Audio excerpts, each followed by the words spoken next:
She was abandoned without clothes at the auction until the virgin rancher took her in.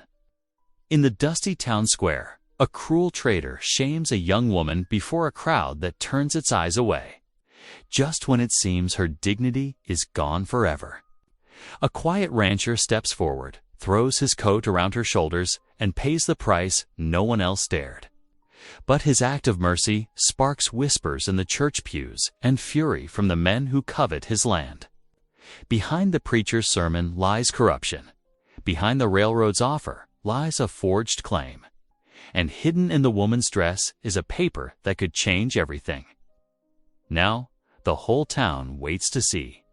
Will mercy and faith be enough to stand against greed, lies, and violence? Or will this rancher's single act of courage cost them both their home and their lives? Drop a comment below and share which part of the world you're tuning in from today.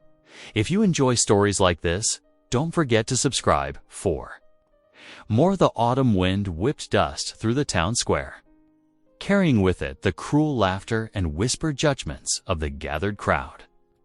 The morning sun cast long shadows across weathered wooden buildings as townspeople pressed closer to the auction block, their faces a mix of morbid curiosity and shameful excitement.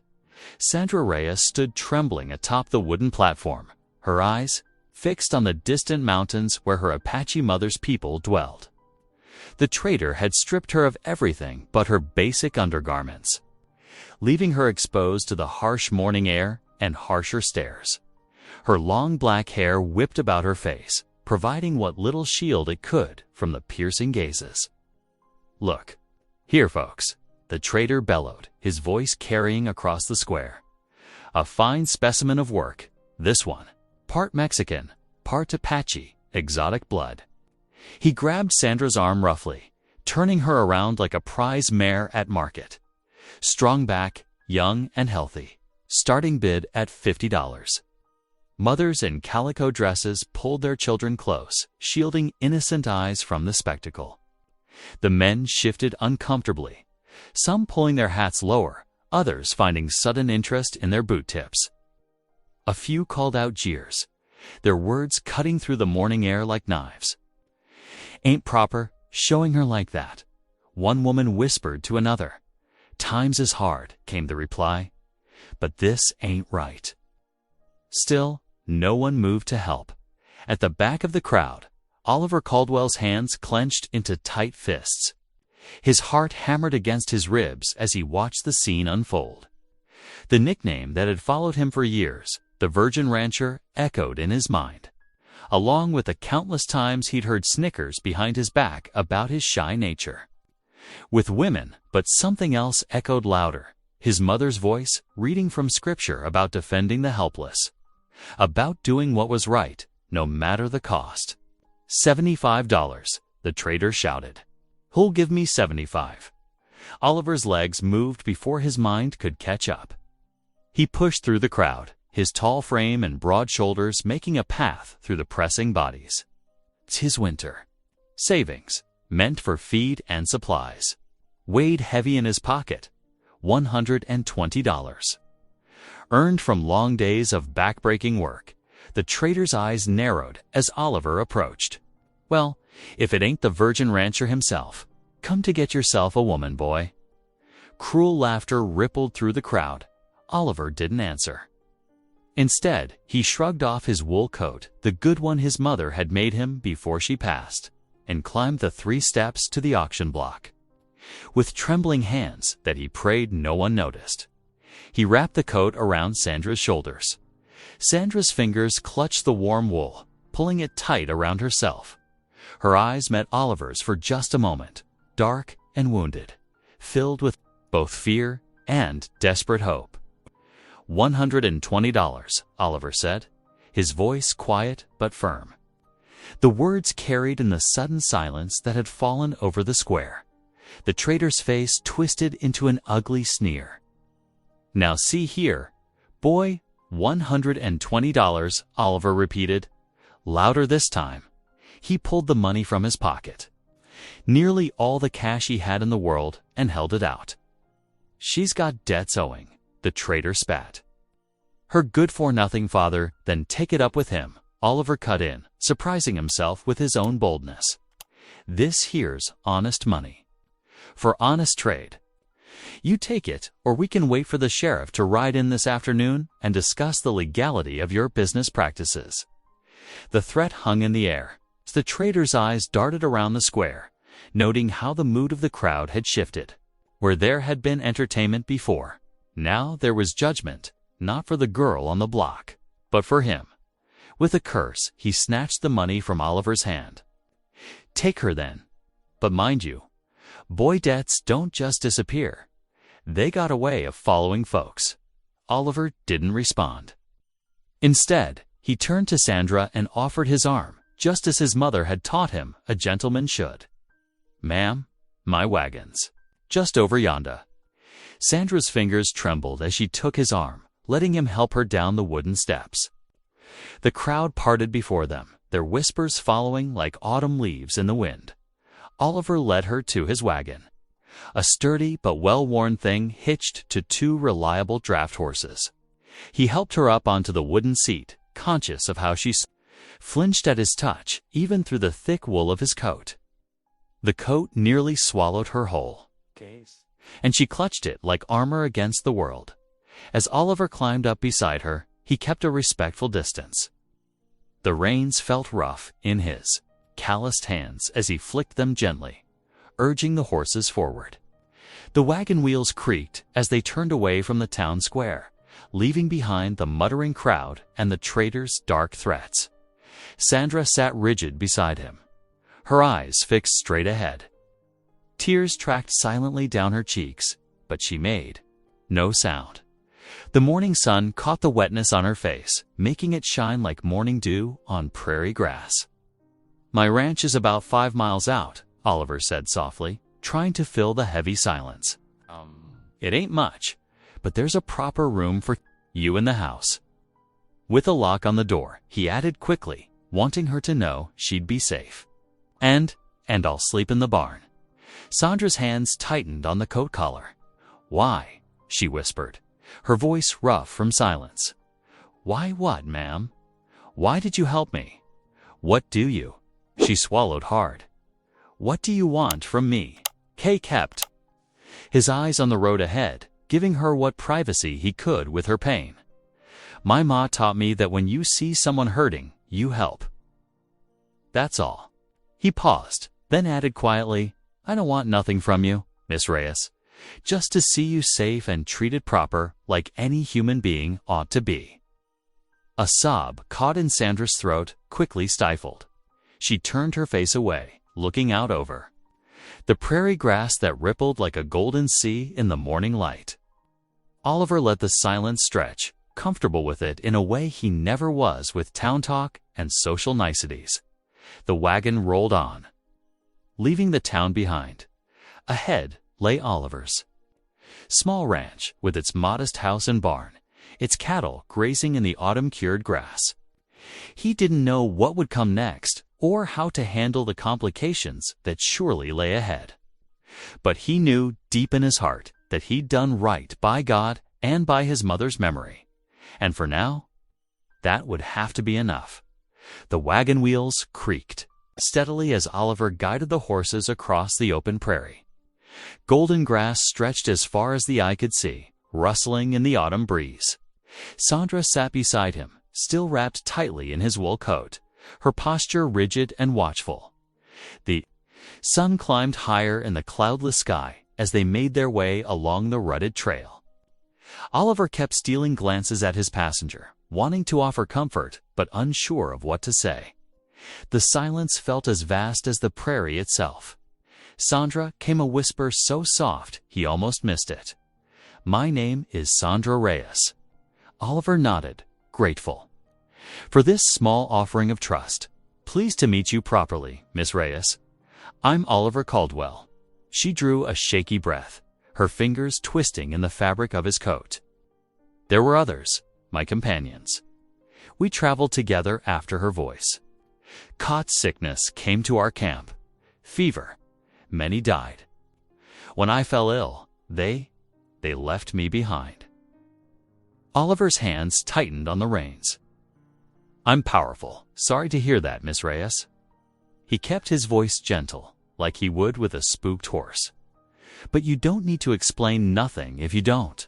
Want to?" "The traitor found me," she continued, as if needing to get the words out. "Said I owed a debt for medicine he gave me. Said my father." She fell silent again, turning her face away. "Well," Oliver said firmly, "that's all past now. You have my word you'll be safe under my roof. Nobody's going to harm you there.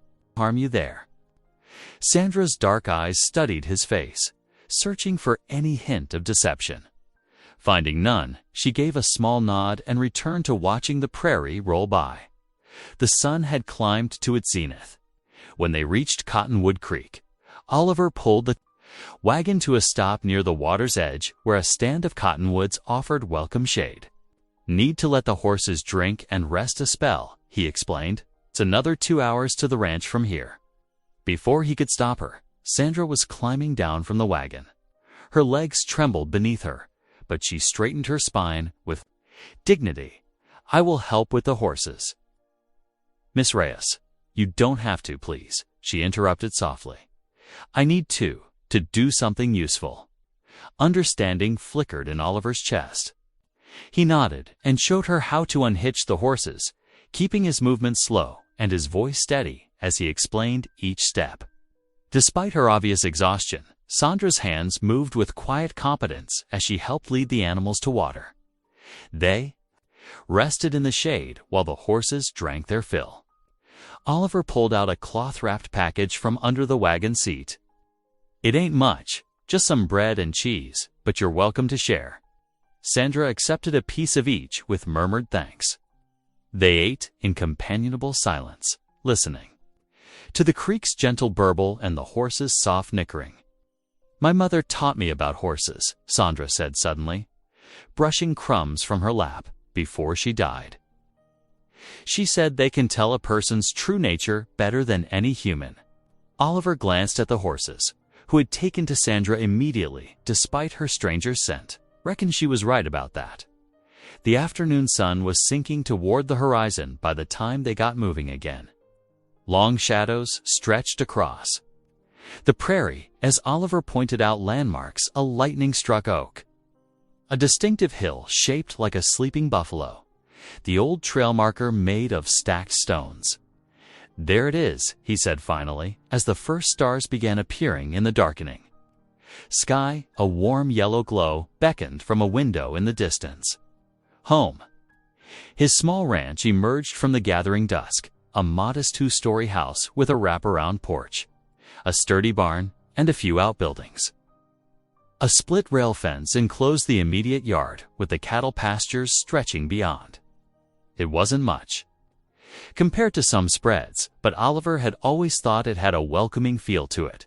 He helped Sandra down from the wagon, noting how she swayed slightly with fatigue. "Kitchen's right through here," he said, leading her up the porch steps. "Let me get a fire going, then I'll see to the horses." The kitchen was simple but tidy, with a black iron stove, a wooden table with 4 chairs, and shelves lined with preserves. Oliver quickly built up the fire and lit a lamp, its warm glow chasing away the shadows. "Make yourself comfortable," he said. "I've got beans warming from this morning, and there's fresh cornbread. Won't take but a minute to get supper together." Sandra stood uncertainly in the middle of the kitchen, still wearing his coat. "I can help." "You're dead on your feet, Miss Reyes," Oliver said gently. "Please, sit, rest. I'll be back directly once I tend to the horses." When he returned, he found her sitting at the table, her back straight despite her obvious exhaustion. He served up 2 bowls of beans and thick slices of cornbread, setting one before her with careful movements. They ate quietly, the clink of spoons against bowls the only sound besides the crackling fire. Oliver noticed how Sandra's hands trembled slightly as she ate, though she tried to hide it. "There's a spare room upstairs," he said when they'd finished. "It ain't fancy, but it's clean. got a proper bed and a lock on the door. He paused, then added, "I'll be sleeping in the barn, so you'll have the house to yourself." Something in Sandra's shoulders eased at his words. She nodded, then rose to help clear the dishes. "Leave those," Oliver insisted. "I'll tend to them. Let me show you to your room." He led her upstairs, carrying the lamp. The spare room was small but neat, with a narrow bed, a chest of drawers, and a window overlooking the prairie. Oliver set down the lamp and pulled a colorful quilt from the chest. "My mother made this," he said, spreading it on the bed. "She always said a proper quilt brings comfort to troubled hearts." He stepped back, running a hand through his hair. Awkwardly, "Well, sleep peaceful, Miss Reyes. If you need anything, just call out. I'll hear you from the barn." Sandra stood in the center of the room, still wrapped in his coat. "Thank you," she whispered, "for everything." Oliver nodded and left her there, closing the door softly behind him. He heard the lock click into place and was glad for it, glad she felt secure enough to use it. Downstairs, he added another log to the fire and sank into his father's old chair. The events of the day weighed heavy on his mind. Had he done right? Or had pride and foolishness led him to take on more than he could handle? "Lord," he prayed aloud, his voice rough with emotion, "I don't rightly know if what I did today was sin or mercy. That girl needed help, and I couldn't just stand there watching her suffer. But now," he sighed deeply, "now I don't know what comes next. Please show me the path of righteousness. Please help me do right by her without causing more harm." Upstairs, Sandra stood at her door, drawn by the sound of his voice. She pressed her ear to the wood, surprised by the raw honesty in his prayer. Tears slid down her cheeks as she listened to this strange, gentle man asking God for guidance in helping her, for the first time since the fever had taken hold of her, since her companions had abandoned her to fate, since the traitor had stripped away her dignity for the first time in so long. Sandra felt something like hope flutter in her chest. She moved to the window, looking out at the star-filled sky above the prairie. The vastness that had seemed so threatening before now felt like it held possibilities. In the barn below, a lamp glowed softly, marking where Oliver would sleep. Keeping his promise to give her space and safety, Sandra clutched his coat closer, breathing in the scent of clean wool and honest work. Perhaps here, in this quiet place with this quiet man, she might find more than just shelter. She might find a way to begin again. Dawn painted the sky in soft pinks and golds. As Sandra stirred beneath the patchwork quilt, the familiar scents of coffee and wood smoke drifted up through the floorboards, tugging her fully awake. For a moment, she lay still, remembering where she was. The small room looked different in the morning light, less threatening, more welcoming. She dressed quickly, in the same clothes from yesterday, smoothing the wrinkles as best she could. Oliver's coat still hung on the bedpost where she'd placed it the night before. Sandra touched the rough wool, remembering his kindness at the auction block. Downstairs, she found Oliver at the iron stove, his back turned as he worked over something sizzling in a pan. He startled slightly at her footsteps, then offered a shy smile. "Good morning, Miss Reyes. I hope you slept well." He gestured to the table where a cup of steaming coffee waited. "Please sit. Breakfast is nearly ready." Sandra wrapped her hands around the warm cup, breathing in the rich aroma. "Thank you." "I haven't had coffee since," she trailed off. Not wanting to remember, Oliver set a plate before her: eggs, salt pork, and a thick slice of bread. His own portion was notably smaller, though he tried to hide it. Sandra recognized the sacrifice and felt warmth bloom in her chest. "There's work needs doing," Oliver said as they ate. "Daily chores that keep the ranch running. I'll understand if you'd rather rest today. After everything," Sandra set down her fork. "Please, let me help. I know how to work."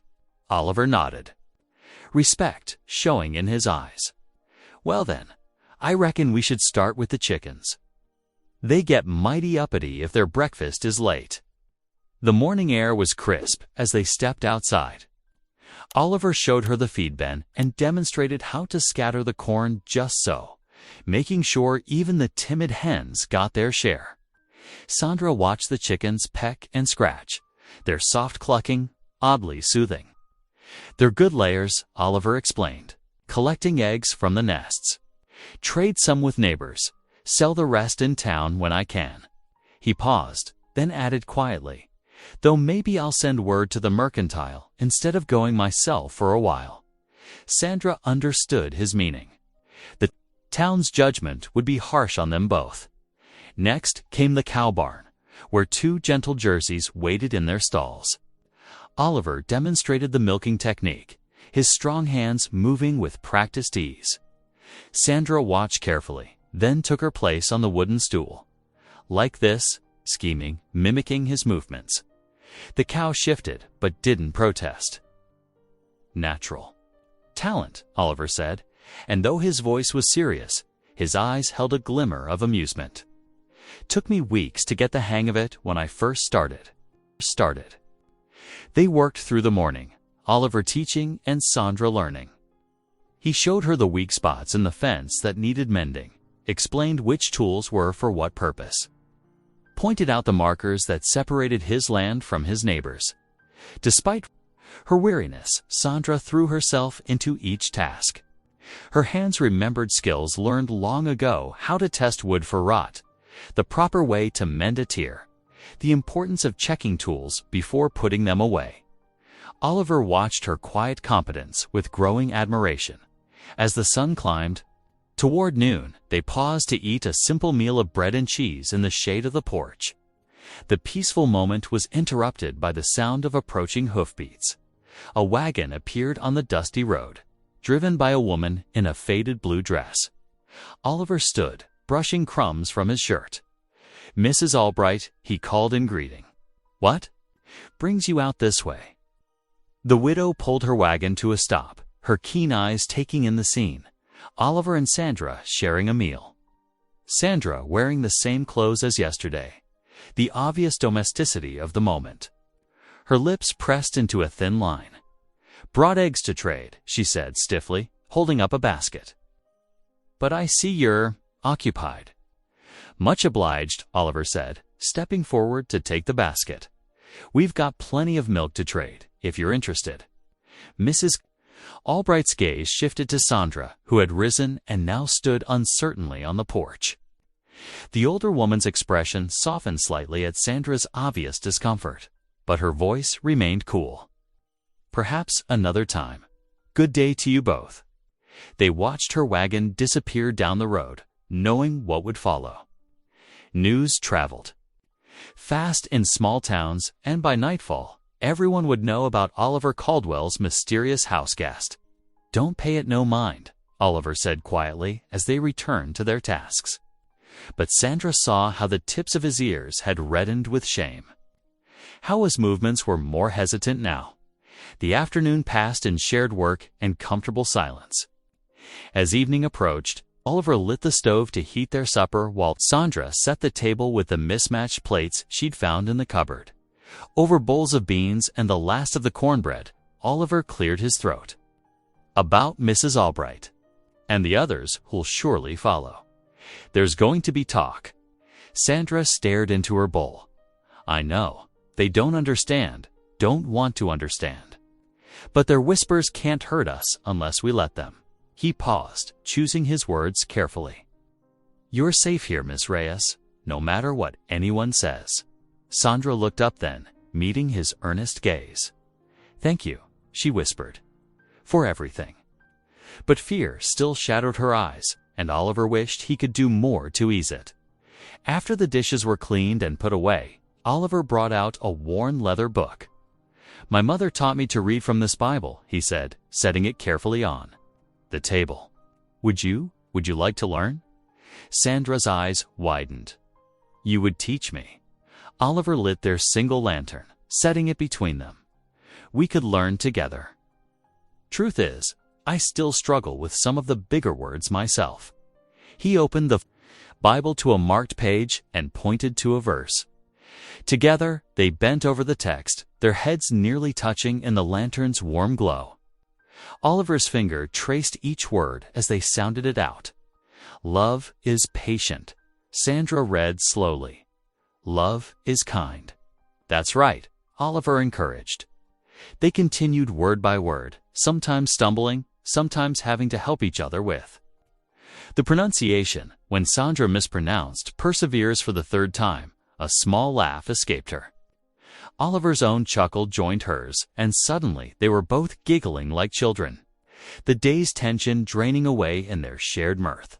The lantern cast dancing shadows on the kitchen walls as their laughter faded into comfortable silence. For a moment, they were just two people sharing a book, learning together, finding unexpected joy in each other's company. Outside, the prairie wind whispered through the grass, and somewhere in the distance, a coyote called to its mate. But inside the warm kitchen, Sandra and Oliver bent once more over their shared Bible, reading words of ancient wisdom by lantern light. While the whispers of the town seemed very far away indeed. 2 days passed in quiet routine before their supplies began running low. Kay Lover stood in the barn's dim light, checking the wagon's wheels and testing the leather harness. His stomach churned at the thought of going to town, but they needed flour and salt. He couldn't put it off any longer. Sandra found him there, adjusting the horse's bridle with nervous fingers. "Are we ready?" she asked softly. Oliver turned, surprised. "We? Miss Reyes, maybe it's best if you stay here." "Townfolk can be," he trailed off, unable to finish. "I won't hide forever," Sandra said firmly, though her hands twisted in her skirt. Besides, 2 pairs of hands make lighter work. Oliver nodded slowly, admiring her courage. "Reckon you're right about that." The journey into town was quiet, broken only by the steady clip-clop of hooves and the wagon's familiar creak. As they approached the town's outskirts, Sandra sat straighter, chin lifted high despite her trembling hands. The streets were busy with morning traffic, women heading to the mercantile. Men gathered outside the saloon, children racing between buildings. As Oliver helped Sandra down from the wagon, the bustling activity seemed to pause. Heads turned. Whispers started. "Ain't that the virgin rancher? With that auction girl? Shameful. Just shameful." Oliver guided Sandra toward the mercantile, trying to shield her from the stares with his broad shoulders. The bell above the door chimed as they entered, drawing every eye in the store. Mrs. Peterson, examining fabric at the counter, clutched her purchases to her chest and hurried past them. The shopkeeper's wife, normally chatty, merely nodded stiffly. As Oliver approached with their list, "Flour and salt," Oliver said quietly. "And some coffee, if you've got it." While the shopkeeper gathered their items, Sandra stood close to Oliver, her presence warm and steady despite the hostile atmosphere. She pointed out a small jar of honey, explaining in low tones how it could help preserve their supplies through winter. The bell chimed again. Auctioneer Briggs swaggered in, his boots heavy on the wooden floor. His eyes narrowed when he spotted them. "Well, well," he drawled, loud enough for everyone to hear. "If it ain't the Holy Rancher and his Mexican prize. Still owing me money. For that auction boy can't just steal a man's property without consequences."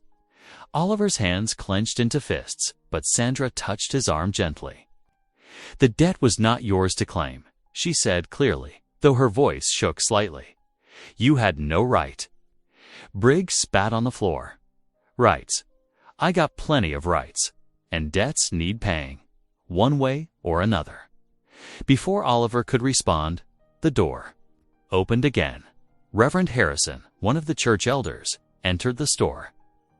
His stern gaze fell upon Oliver and Sandra, disapproval etched in every line of his weathered face. "Brother Caldwell," the elder said gravely. "A word, if you please." Oliver stood his ground. "Say what you need to say, Reverend." The elder's voice dropped to a harsh whisper. "There's talk of sin under your roof, boy. Living with an unmarried woman, a foreigner at that. Your mother would be ashamed."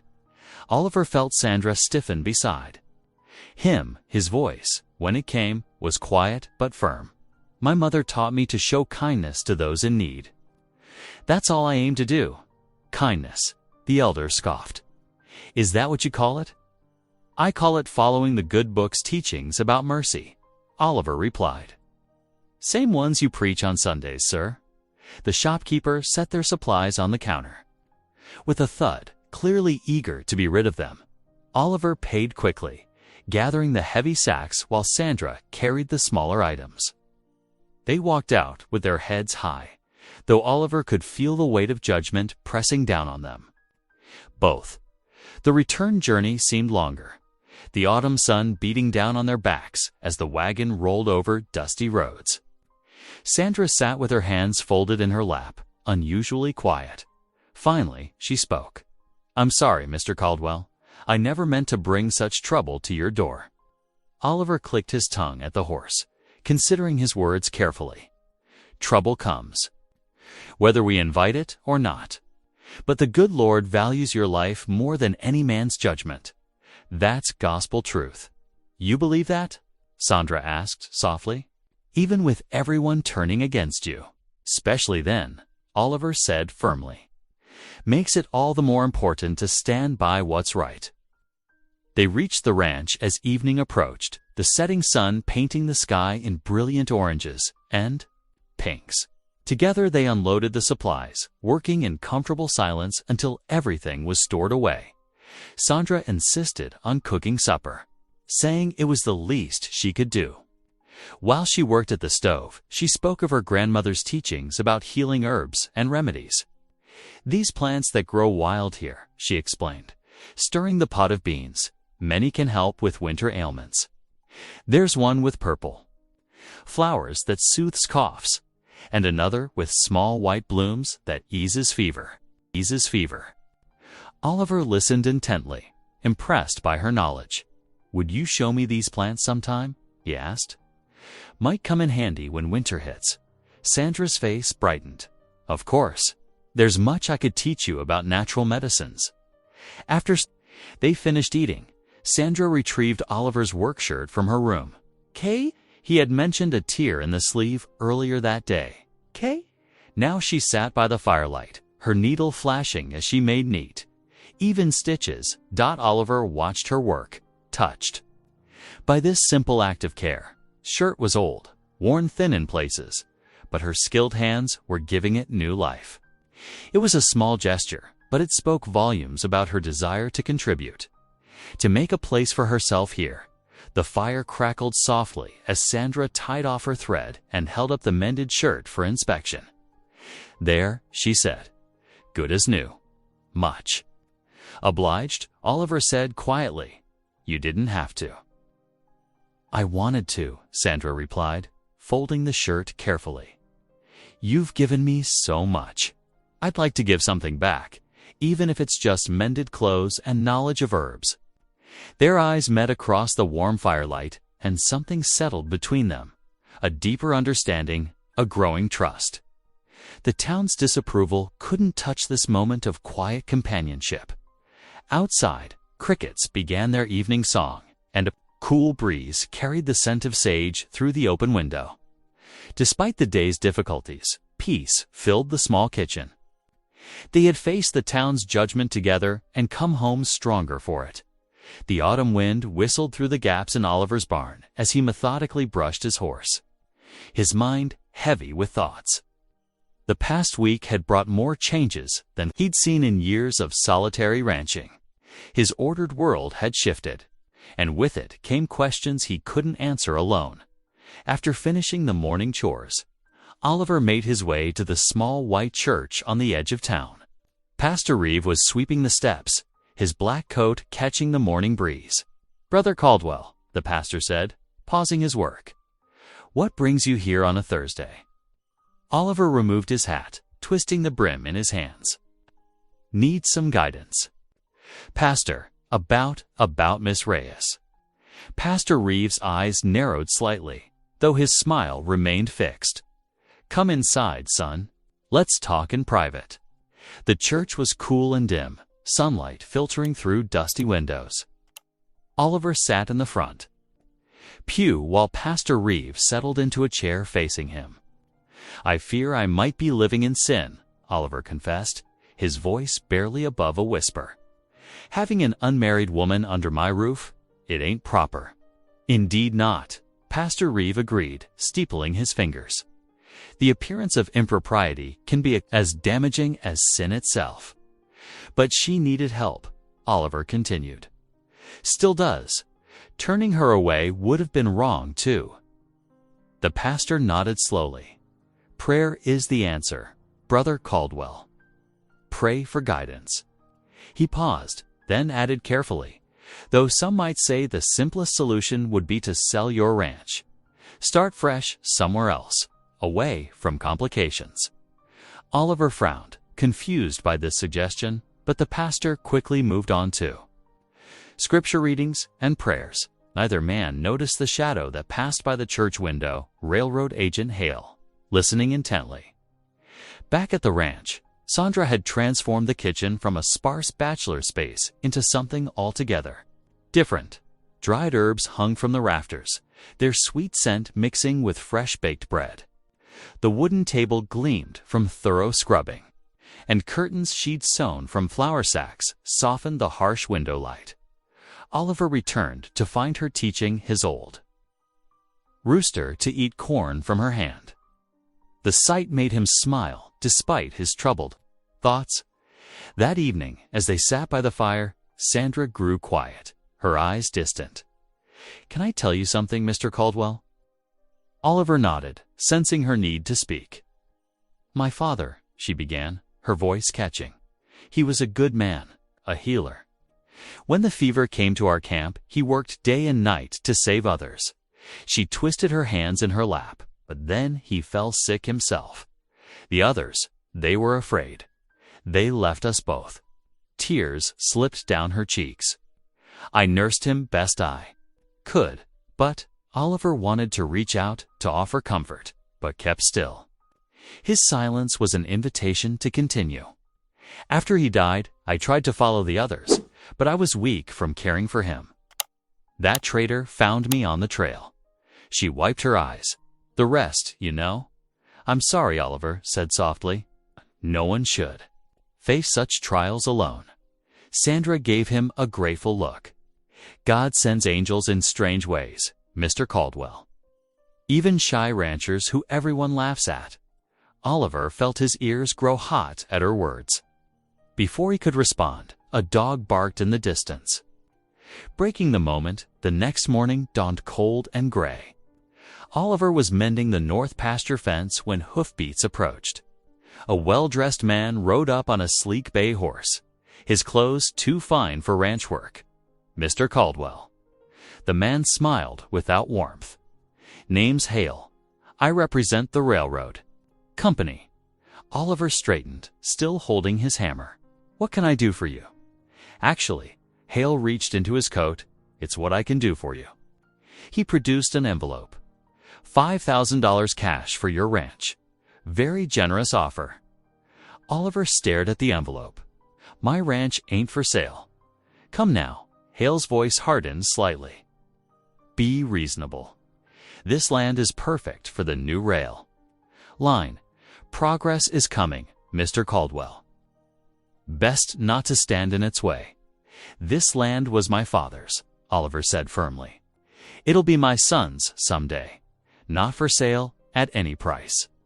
Hale tucked the envelope away, his pleasant manner falling like a discarded mask. "I strongly suggest you reconsider. Railroads coming through here one way or another. Might as well profit from it." He turned his horse. "Think it over. I'll be back." The threat in those words hung in the air long after Hale rode away. That evening, Oliver sat before the fire, too troubled to sleep. The railroad's offer echoed in his mind, along with Pastor Reeves' strange suggestion about selling. Something felt wrong, but he couldn't piece it together. From the kitchen, he heard Sandra's soft voice rising in prayer. The Spanish words flowed, like water, followed by the gentler sounds of Apache. Though he couldn't understand the words, their meaning was clear, a plea for protection, for guidance, for strength. Oliver closed his eyes, adding his own silent prayer to hers. Whatever. Storm was coming. They would need all the help they could get. The fire crackled low in the hearth, casting long shadows on the wall. Outside, a coyote called into the night, its lonely cry carrying across the prairie. But inside, despite the threats and uncertainty, the house felt warmer than it had in years. Sandra's presence had brought life to these old rooms, filling empty corners with hope instead of echoes. The week brought bitter winds sweeping across the prairie, rattling the cabin windows and sending cattle seeking shelter in the lee of hills. Despite the chill, Oliver couldn't remember a time when his days felt so full of purpose. Each morning brought new lessons shared between teacher and student, though who was which seemed to shift with each passing hour. Hold the rope loose in your hand, Oliver demonstrated, letting the lariat swing in a wide loop beside his horse. Like you're holding a bird, firm enough to keep it, gentle enough not to hurt it. Sandra sat astride the old paint mare, her brow furrowed in concentration. The rope felt awkward in her hands, nothing like the delicate needlework she was used to. Still, she watched Oliver's movements carefully, trying to mirror his easy grace. The trick is in the wrist, he explained, demonstrating the motion again. Let it flow natural-like. Sandra's first throws went wide, the rope falling harmlessly. In the dust, but Oliver's patience never wavered. He simply retrieved the rope, handed it back, and showed her again. By midday, she managed to snag a fence post, earning a rare smile from her teacher. "You're a natural," Oliver said, his quiet praise warming her more than the autumn sun. In return for his lessons, Sandra transformed their meager provisions into meals that stuck to the ribs. She combined dried beans with wild herbs she gathered, creating rich stews that filled the house with savory aromas. Oliver found himself looking forward to supper in a way he hadn't since his mother passed. "This is mighty fine," he said one evening, sopping up the last of the broth with a piece of cornbread. "Never knew beans could taste like this." Sandra smiled, pleased. "My father taught me about herbs. Each one has its purpose, for healing, for flavor, for strength." Their days fell into a comfortable rhythm. The awkward silences of those first days gave way to easy conversation and even laughter. Sandra's quick wit drew chuckles from Oliver that surprised them both, and his dry observations about his animals' personalities had her hiding smiles behind her hand. But Sunday morning brought a sobering reminder of the world beyond their fence. Lines as Oliver helped Sandra into the wagon, he could see her anxiety in the way she smoothed her simple dress and tucked back her hair. "We don't have to go," he offered quietly. Quietly. Sandra straightened her shoulders. "Yes, we do. I won't hide like I'm ashamed." The church stood white against the blue sky, its steeple reaching heavenward. As they approached, conversation among the gathered congregation died away, replaced by whispers behind hands and pointed stares. Inside, they took a seat near the back, but there was no hiding from the attention. Sandra kept her eyes forward, though Oliver could see the tension in her clasped hands. Pastor Reeve took his place at the pulpit, his voice ringing out across the wooden pews. His sermon started with familiar scripture, but soon turned pointed. He spoke of temptation, of the dangers of living in sin, of the need to maintain proper appearance before God and man.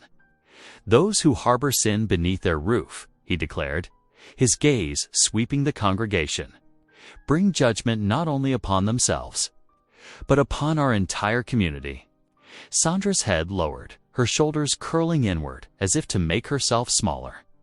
Oliver felt something rise in his chest, not the familiar shame that usually accompanied such moments, but something stronger. Without hesitation, He reached over and took Sandra's hand in his own.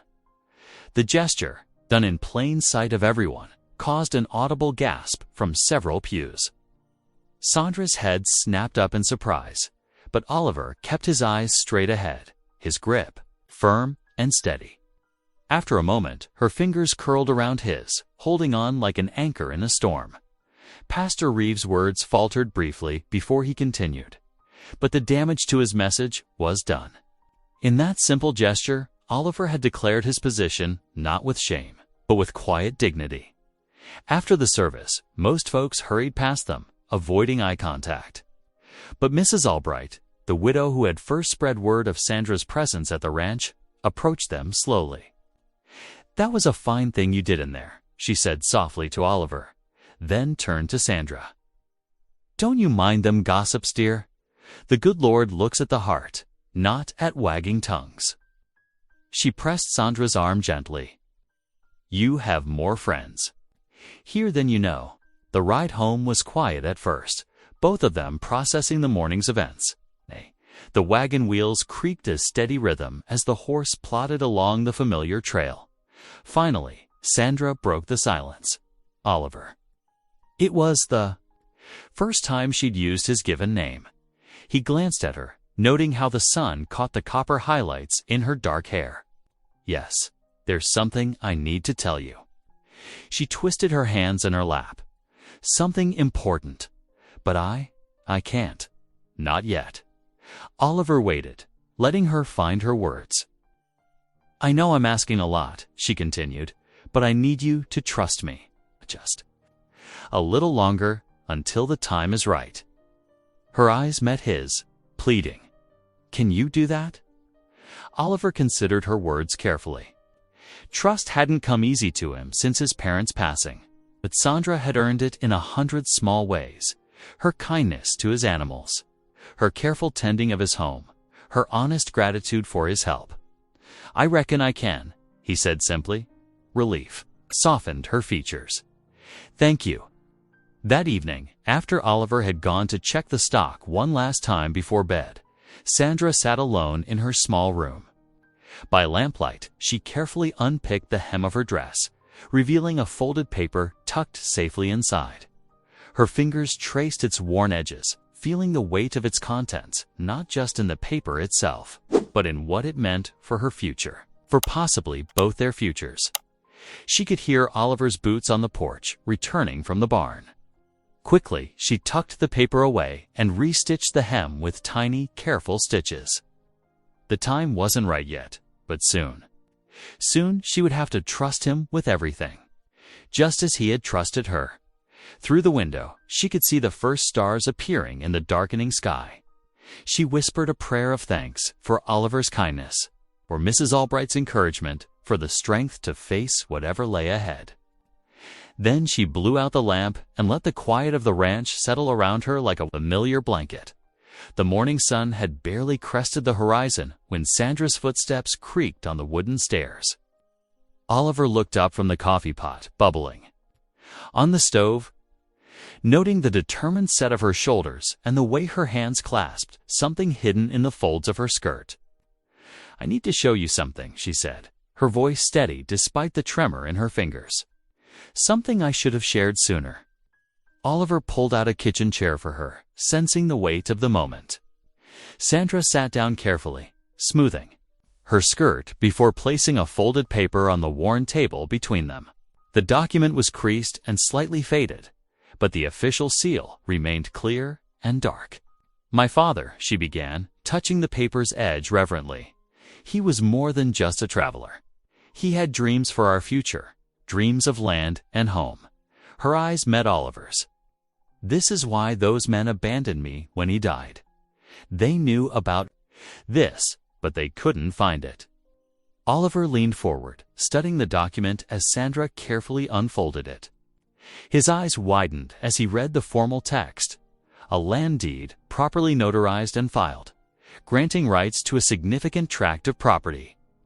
The same property, he realized with growing amazement, that lay directly in the path of the railroads. Expansion plans? Your father owned this land. Oliver's voice was hushed with disbelief. Sandra nodded, her chin lifting with pride. He worked 3 years to save enough, doing any honest work he could find. When he heard about the railroad survey, he knew this land would be valuable someday. Her fingers traced her father's signature. He taught me to read just enough to understand this paper, made me memorize the boundaries. Why didn't you tell me sooner? Oliver asked, though there was no accusation in his tone. Sandra's shoulders tensed. I've seen how people look at me. In town, a woman alone, Mexican and Apache blood, both who would believe I had rightful claim to anything. She met his gaze steadily. I needed to know if you were truly different from the others. If you would help me because it was right, not because of what I might own. Oliver sat back, running a hand through his hair as he absorbed the magnitude of what she was sharing. The railroad men's persistence suddenly made more sense. They must have known about this deed, must have been searching for it. We need to get this properly recorded, he said finally. The notary in town can witness your claim and make it official in the county books. Hope flickered in Sandra's eyes. You believe me? It's just like that. Ain't got reason not to. Oliver replied simply. You've shown nothing but honest ways since you came here. Besides, he added with a slight smile, explains why you took such care with that dress hem. Sandra's answering smile was bright with relief. Within the hour, they were in the wagon heading toward town, the precious document secured inside Oliver's. Bible for safekeeping. The morning air was crisp, carrying the scent of autumn leaves and distant wood smoke. As they approached the notary's office, Sandra's fingers worried at her skirt hem. What if he refuses to help? Mr. Patterson's a fair man, Oliver assured her, though his own stomach churned with uncertainty. He follows the law, not town gossip. Their hopes fell as they found the office door locked, a sign declaring, "Gone. To Circuit Court returns in 2 weeks." Oliver's hand clenched on the wagon's reins while Sandra stared at the sign, her face falling. 2 weeks, she whispered. Anything could happen in 2 weeks.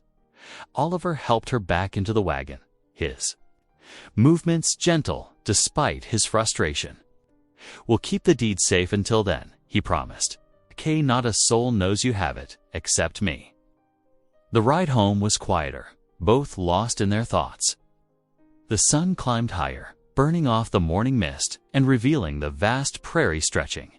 In all directions, Sandra's land, her father's dream, lay somewhere within that expanse, waiting to be claimed.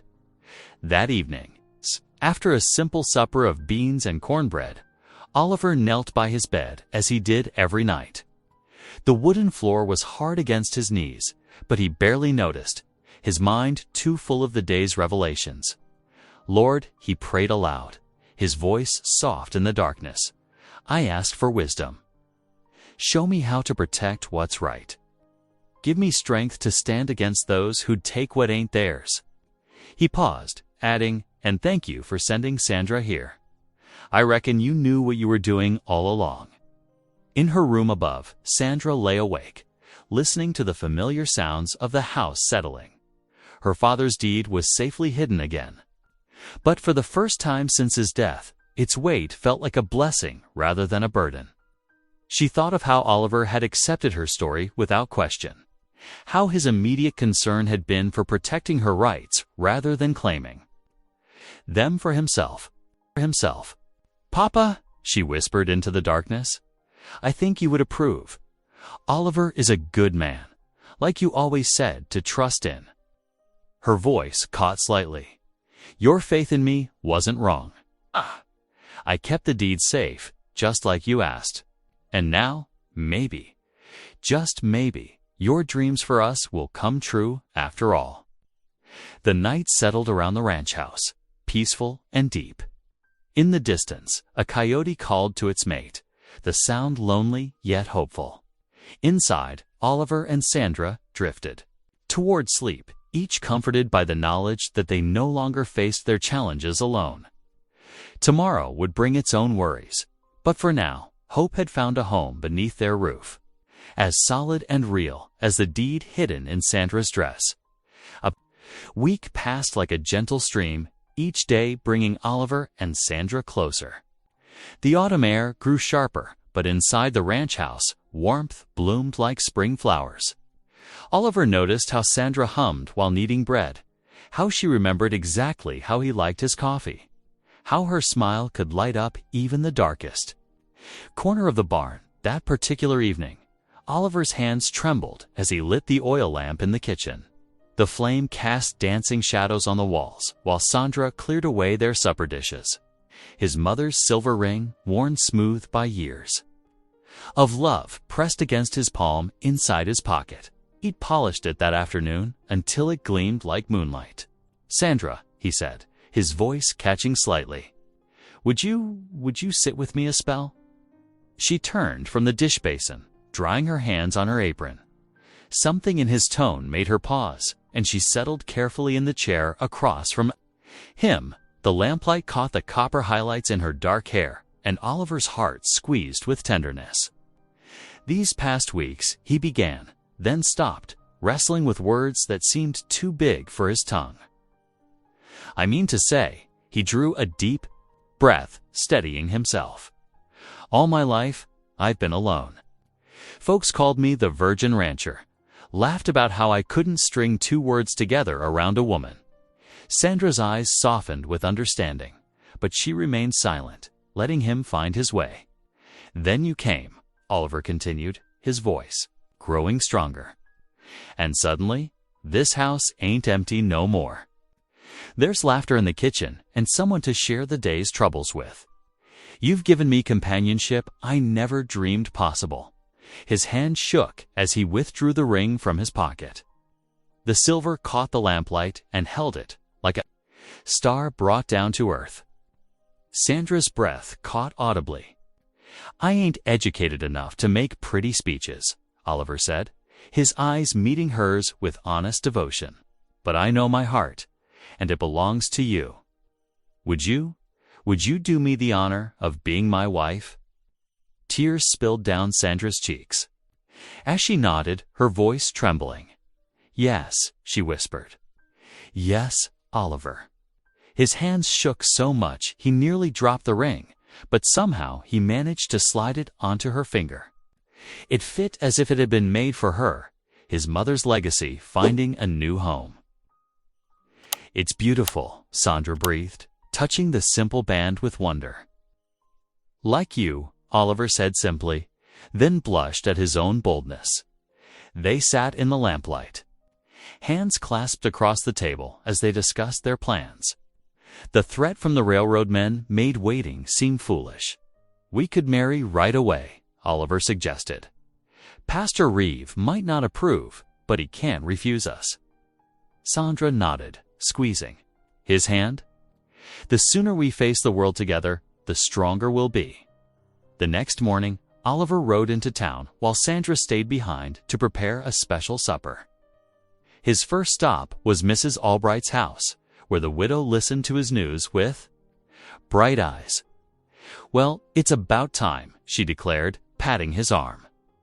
"That girl's brought the light back to your eyes, Oliver Caldwell. Of course, I'll bake my best bread for the wedding." The blacksmith, Mr. Henderson, agreed readily to stand witness. "Never did hold with all that gossip," he said gruffly. "You're a good man, Oliver," and Sandra's proved herself 10 times over. 2 days later, the small church stood ready. Morning sunlight streamed through the windows, painting everything in soft gold. Sandra wore her freshly washed dress, her hair crowned with wild prairie flowers Mrs. Albright had helped her gather. Oliver had scrubbed until his skin was pink. Wearing his Sunday best with his father's watch chain across his vest, Mrs. Albright had outdone herself, filling the church with the smell of fresh bread and autumn flowers. The blacksmith stood tall, in his good coat, his wife beside him, beaming with approval. Even Pastor Reeve, though stiff with disapproval, couldn't deny the sincerity in their faces as they spoke their vows. "I, Oliver, take thee, Sandra." His voice rang clear and true. all stammering forgotten in the importance of the moment. Sandra, take the Oliver, she responded, her accent lending music to the words. The simple gold band Oliver had purchased. In town joined his mother's silver one on Sandra's finger. Then came the words they'd waited to hear. I now pronounce you man and wife. They turned to face each other, both suddenly shy. Oliver leaned down as Sandra tilted her face up, and their first kiss was gentle as a butterfly's wing. Mrs. Albright dabbed at her eyes with her handkerchief while the blacksmith's wife led them in amazing grace, her clear voice filling the small church. Afterward, they shared Mrs. Albright's bread and honey in the churchyard, the autumn sun warming them. All the blacksmith's wife had brought preserves, and someone produced a jug of fresh cider. It was a simple celebration, but joy made it feel like a feast. That evening, they drove home in the wagon, the setting sun painting the prairie gold and purple. The house seemed to welcome them, smoke curling from the chimney where Sandra had banked the morning's fire. Inside, Oliver built up the fire while Sandra lit the lamps. The familiar kitchen felt different now, filled with new possibilities. They moved around each other, shy again, but happy, as they prepared a light supper together. Later, sitting by the fire, they spoke of dreams that had seemed impossible just weeks ago. Sandra described the garden she would plant come spring, with herbs and vegetables mixed with flowers. Oliver spoke of the cattle he hoped to add to his herd and the improvements he wanted to make to the house. We'll need a proper cradle, Sandra said softly, her cheeks pink in the firelight. Oliver's heart swelled at the thought of children, their children playing in the yard, learning to ride, helping with chores. Reckon I could make one, he offered. Got some good oak stored in the barn? Their laughter mingled with the crackling of the fire as they discovered new things about each other. Oliver admitted he'd never learned to dance. Sandra promised to teach him.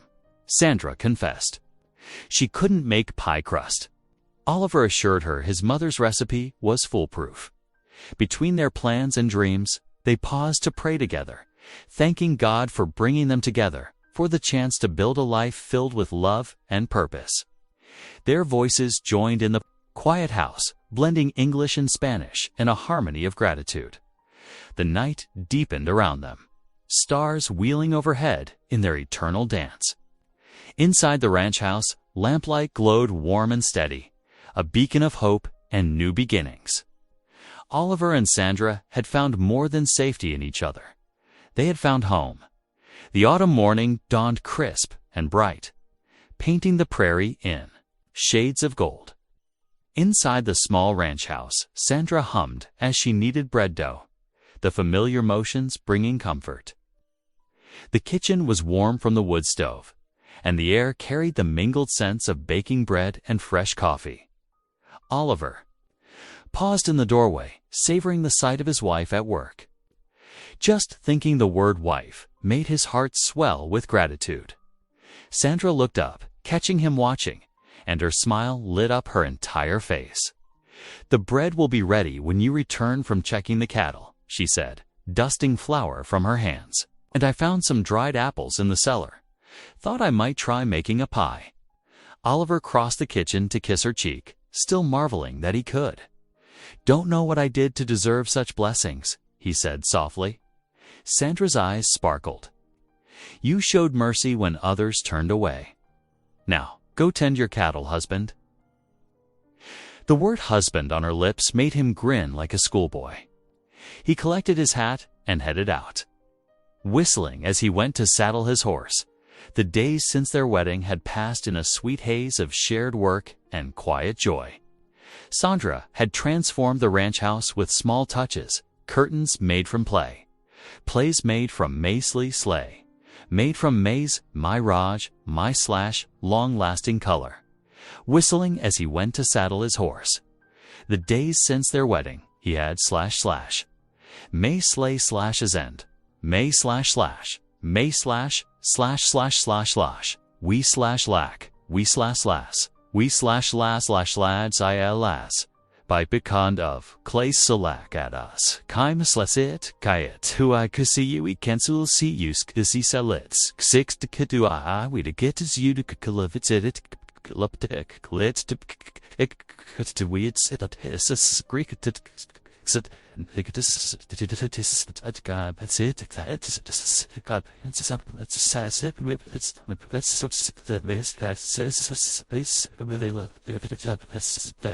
Feed sacks carefully pressed, wildflowers in tin cans on the windowsills, herbs drying in neat bundles from the kitchen rafters. More than the physical changes, though, she had filled the rooms with warmth and laughter. Every evening, they sat together by the fire while Sandra practiced her reading from the Bible. Her confidence grew steadily, and Oliver's heart swelled with pride at her determination. When she stumbled over a word, he would help her sound it. Out, their heads bent close together over the worn pages. They spent their days working side by side, mending what needed fixing and planning for the future. The barn's roof needed patching before winter, and Sandra proved as capable with a hammer as she was with a cooking pot. They discussed where to plant an herb garden come spring and which fields might support more cattle. We could build a proper smokehouse here, Oliver had suggested one afternoon, indicating a spot near the kitchen door. Save money on salt meat through the winter. Sandra's eyes had lit up. My father taught me his own recipe for smoking venison, she'd said. Could cure ham, too. Now, as Oliver rode out to check his cattle, these pleasant thoughts kept him company. The morning air was cool against his face, and his horse's hooves kicked up small clouds of dust from the dry earth. He loved this time of day, when the world felt fresh and full of promise. The peace of the morning shattered when he crested a small rise and saw 3 men hammering stakes into his land. Railroad stakes, marking a line straight through his best grazing pasture. Anger rose hot in his throat as he urged his horse forward. This here's private property, he called out, his voice steady despite his racing heart. You've no right to be marking it. The men looked up, and Oliver recognized one as railroad agent Hale's assistant. The man's smile didn't reach his eyes. Got every right, he drawled. Railroad's claiming this section for the new line. No, you ain't, Oliver said firmly, dismounting. This land belongs to me and my wife, and we ain't selling. Don't recall asking, one of the other men sneered, hefting his hammer threateningly. What happened next passed in a blur. One moment Oliver was standing his ground. The next he was trading blows with 2 of the men, while the third ran for his horse. His knuckles connected with jaw and ribs, taking hits in return, but righteous anger lent him strength. When it was over, 2 railroad men lay groaning in the dust. The third had fled. Oliver's hands shook as he pulled up the stakes, his knuckles already beginning to swell and bruise. He gathered the markers into a bundle and mounted his horse, determined to deliver them straight to Agent Hale's office as a message. The cattle would have to wait. He rode into town, the stakes tied to his saddle, and marched into the railroad office. Hale looked up from his desk, his face smoothing into a practiced smile that faltered when he saw Oliver's condition. Your men were trespassing, Oliver said, quietly dropping the stakes on Hale's desk. Next time, I won't be so gentle about it. He turned and walked out before Hale could respond, leaving the agent staring at the blood-smeared stakes. When Oliver finally returned home, Sandra gasped at the sight of his bruised hands and split lip. She hurried to wet a cloth with cool water, her own hands trembling slightly as she cleaned his wounds. What happened? She asked, though her eyes said she already knew. Oliver told her everything as she tended to him, his voice tight with controlled anger. They think they can just take what they want, he finished. But I won't let them, Sandra. This is our land now, yours and mine. Sandra's hands stilled on his bruised knuckles. I'm afraid, she admitted softly. Not of losing the land, but of losing you. These men, they won't stop just because you've bloodied them once. Oliver gathered her close, breathing in the scent of bread and herbs that clung to her hair. "The Lord is our shepherd," he reminded her. "He didn't bring us together just to abandon us now." That evening, they sat close together by the fire, hands clasped, drawing strength from each other's presence. The flames painted their faces in warm light as they spoke of courage and faith, trusting in God's timing rather than their own fears. "My father used to say that courage isn't about not being afraid," Sandra said softly, tracing the bruises on Oliver's knuckles. "It's about doing what's right, even when you are afraid."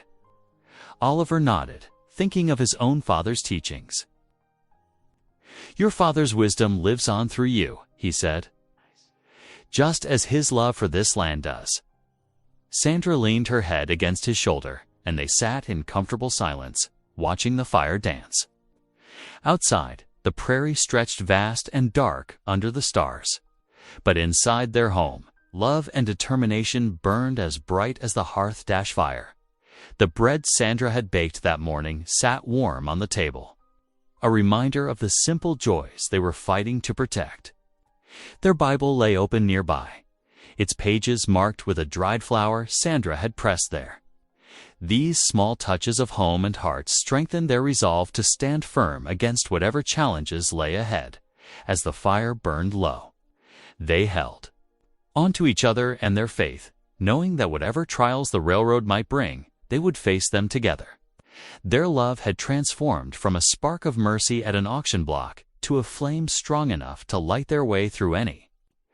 Darkness the next morning dawned gray and threatening, matching the unease that had settled over the ranch. Oliver stood at the kitchen window, watching storm clouds gather on the horizon while Sandra prepared breakfast. The quiet domesticity of eggs sizzling in the pan and coffee brewing on the stove felt like the calm before a storm. The thunder of hooves shattered their morning peace. Through the window, Oliver spotted Railroad Agent Hale leading a group of armed men toward the house. His stomach clenched as he counted 6 riders, including the sheriff, whose badge glinted dully in the overcast light.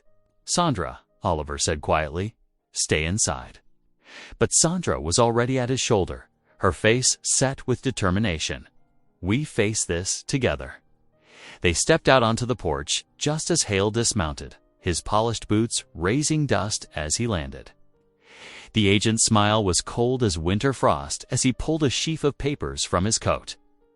"Mr. Caldwell," Hale called out, his voice carrying across the yard. "I've come to settle our business once and for all."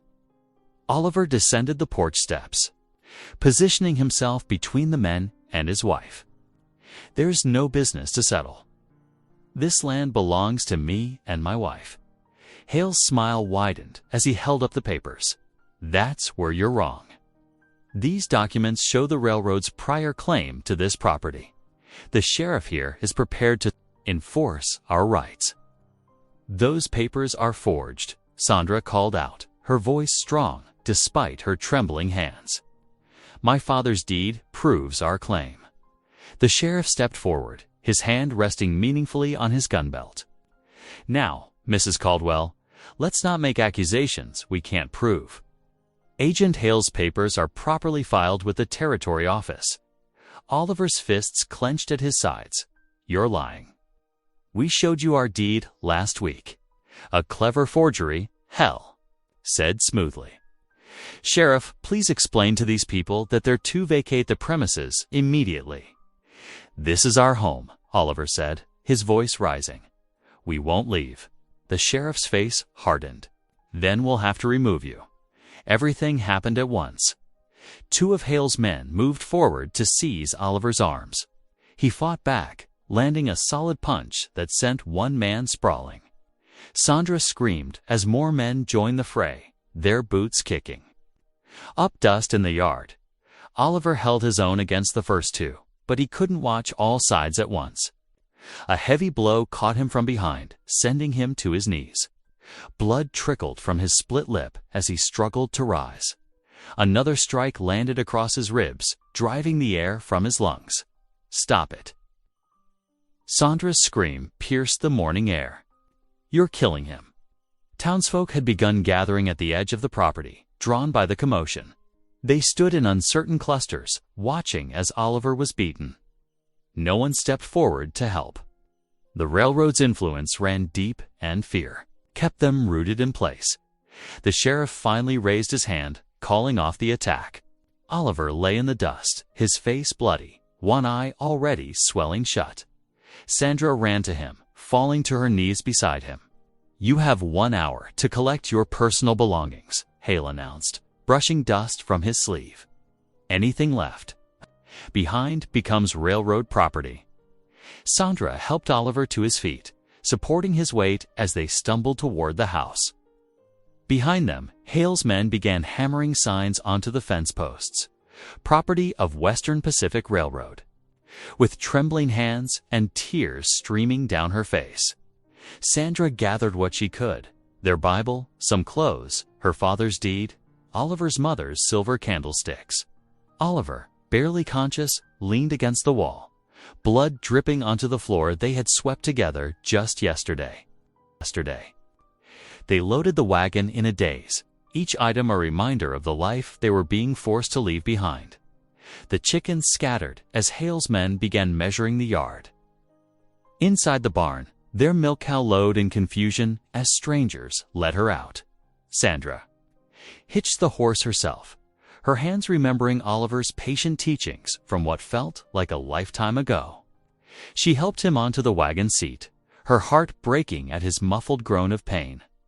As she climbed up beside him, Hale approached one final time. "Nothing personal," he said, tipping his hat. "Just business." Sandra's only response was a snap of the reins. The wagon lurched forward, carrying them away from everything they had built together. In the back, their meager possessions shifted with each bump in the road. Oliver slumped against her shoulder, his breathing labored. They had no destination in mind. Sandra simply drove, putting distance between them and the nightmare behind them. When Oliver's fever began to rise, she steered the wagon toward a sheltered grove. She remembered from their trips to town. The sun was setting by the time she got Oliver settled on a makeshift bed of quilts. His face burned with fever as she used the last of their water to clean his wounds. Her knowledge of healing herbs had never felt more crucial or more inadequate. She had nothing but what grew wild around them. While Oliver tossed in fever dreams, Sandra gathered what herbs she could find in the failing light: yarrow for the bleeding, willow bark for the fever, plantain leaves for the bruising. She worked through her tears, crushing the plants between two stones to make poultices. Night fell completely as she tended him, the darkness broken only by their small campfire. Oliver's swollen face was barely recognizable in the flickering light. Each labored breath sent daggers of guilt through her heart. "This is my fault," she whispered, pressing a cool cloth to his forehead. "If you hadn't helped me that day at the auction, you'd still have your home. Your life wouldn't be in ruins." She remembered the townsfolk's faces as they watched. Oliver being beaten, the same faces that had watched her on the auction block. Their silence then had condemned her to shame. Their silence today had cost Oliver everything. Sandra knelt beside their makeshift bed, her hands clasped in desperate prayer. "Please, Lord," she begged, "don't take him from me. Give me strength to help him. Show me how to make this right." The night pressed in around her, heavy with the weight of her guilt and fear. Every sound made her jump. Was it Hale's men coming to finish what they'd started? The sheriff, changed by railroad money into something cruel and unrecognizable? Or just the normal noises of the prairie night, now made threatening by their vulnerability? Oliver stirred restlessly, muttering in his fever. Sandra held his hand, feeling utterly alone. The life they had built together, so precious and new, lay shattered behind them. In the darkness, she couldn't see a way forward, only the crushing certainty that her presence in Oliver's life had brought him nothing but suffering. She thought of her father's deed, safely hidden in her dress hem. The paper that was supposed to protect their rights had instead marked them for destruction. Every attempt to build something honest and good seemed doomed to be crushed by men like hail. Men who wore civilized smiles while wielding brutal power. Through the long hours, Sandra tended Oliver's fever and prayed. Each time she changed his poultices or helped him sip water, guilt gnawed at her heart. The gentle man who had shown her kindness when no one else would now lay broken because of that same kindness. The night stretched endless before her, filled with Oliver's pained breathing and her own quiet tears. Somewhere in the distance, a coyote called a lonely sound that seemed to echo the emptiness in her soul. She huddled closer to the dying fire, watching the flames dance and trying to find hope in their feeble light. The pale light of dawn crept over the horizon as Sandra stirred from her fitful sleep beside the campfire. Her muscles ached from the hard ground, but determination burned in her heart. Oliver lay quiet now, his fever finally broken, though his face remained swollen and bruised. She touched his forehead gently, relieved to find it cooler. The herbs had done their work through the night. His good eye fluttered open, and he managed a weak smile that made her heart clench. "Rest," she whispered, pulling the quilt higher around his shoulders. "I will take care of things." The morning air bit cold as Sandra hitched their horse to the wagon. They couldn't stay in this grove forever. They needed shelter, and their animals needed tending. With gentle words, she helped Oliver into the wagon bed, making him as comfortable as possible among their few possessions. The ranch came into view as Sandra guided the wagon around the last bend. Her throat tightened at the sight of the railroad signs defacing their fence posts. But their livestock still grazed in the pasture. Hale's men hadn't moved them yet. Sandra pulled the wagon up to the barn. No one challenged her as she climbed down and began her work. The cattle needed feed, the chickens scattered grain, the horse fresh hay. Her hands remembered each task Oliver had taught her, moving with quiet purpose. When she hefted the axe to split wood, her arms trembled with exhaustion. But she thought of Oliver's patience in showing her the proper swing, and she found her rhythm. The sharp crack of wood splitting filled the morning air, a sound of defiance throughout the day. She moved between caring for Oliver and tending the ranch. She helped him sip water, changed his poultices, then returned to mucking stalls and mending fence. Her back ached and her hands grew raw, but she refused to stop. Near midday, the crunch of wagon wheels made her spin around, heart pounding. But it was only Mrs. Albright, the widow neighbor, climbing down with a covered pot in her hands. "I brought chicken broth," the older woman said softly, "for Oliver's strength." The simple kindness broke something in Sandra. Tears spilled down her cheeks as the weight of everything crashed over her. Oliver's injuries, their lost home, her crushing guilt. "It's my fault," she sobbed as Mrs. Albright gathered her close. "The railroad would never have targeted him if not for me. Now he's hurt, we've lost everything, and I don't know how to fix it." "Hush now," Mrs. Albright soothed, her worn hands stroking Sandra's hair. "You're not to blame for evil men's deeds. Oliver chose to help you because it was right, and he'd do it again. But what can we do against the railroad? They have money, guns, the sheriff in their pocket." Mrs. Albright held Sandra at arm's length, her eyes fierce. "You listen to me, girl. I've watched you these past weeks. You're stronger than you know. Don't you give up now. That's what they want." Sandra wiped her eyes, straightening her shoulders. "You're right. I won't let them win." After Mrs. Albright left, Sandra tended Oliver with renewed purpose. His color was better, and he managed to eat a little of the broth. As evening settled over the land, Sandra knelt beside their makeshift bed in the wagon. Her prayers rose in a mix of Spanish and Apache, the languages of her heritage flowing together as she begged for guidance. The words of her father's prayers mingled with her mother's, carrying the strength of both bloodlines. "We're still here," Oliver whispered, his hand finding hers in the growing dark. "God hasn't abandoned us." Sandra squeezed his fingers gently. "No, he hasn't. And I won't abandon our home either. We'll fight for what's ours, together." The last light faded from the sky as Sandra settled beside Oliver, her resolve hardening like steel. Tomorrow would bring new challenges, but she was ready to face them. The railroad had underestimated her, thinking her weak. They would learn otherwise. Sandra's hands trembled as she sealed the letter to the Federal Land Commissioner. Every word had been carefully chosen, describing the railroad's forged papers and including her father's legitimate deed. Mrs. Albright stood in the doorway, her shawl pulled tight against the morning chill. "I'll make sure this reaches the stagecoach today," the widow promised. Tucking the envelope safely in her basket, word of injustice spread through town like wildfire. Whispers of the auctioneer's cruelty and Pastor Reeves' dealings with the railroad passed from porch to porch. Change stirred in unexpected places. John Hawk, the half-Cherokee blacksmith, rode out to their homestead one afternoon. His weathered face was solemn as he dismounted. "I seen what they done," he said.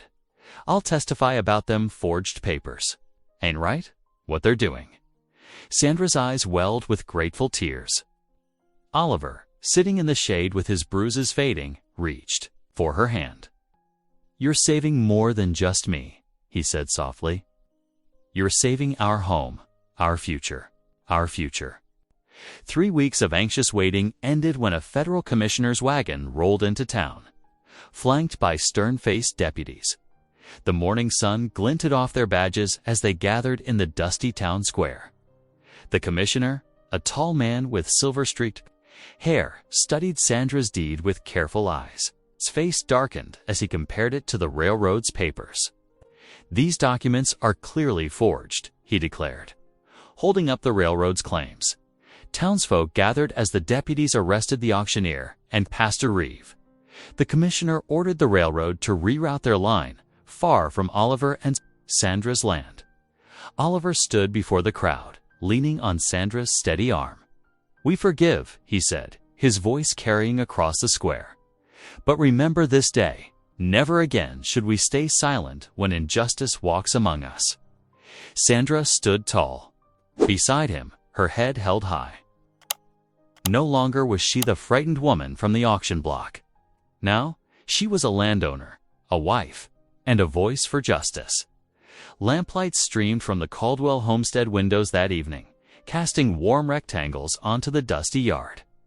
The sound of Amazing Grace drifted through the autumn air as neighbors gathered inside. Mrs. Albright arrived with fresh-baked bread, while the blacksmith's wife brought a steaming pot of venison stew.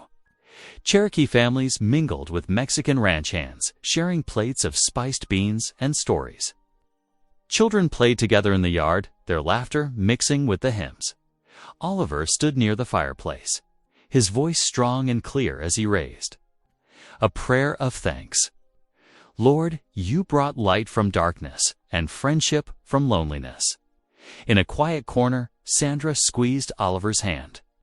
"Once I stood stripped of everything," she whispered, tears glinting in her eyes. "But through your mercy and God's grace, I am clothed in honor, in love, in faith." Together, they watched their guests, seeing not different peoples, but one family gathered in their home that had once echoed with solitude. Thank you for watching. If this one reached you, consider subscribing. I'll be back tomorrow with more meaning, more humanity.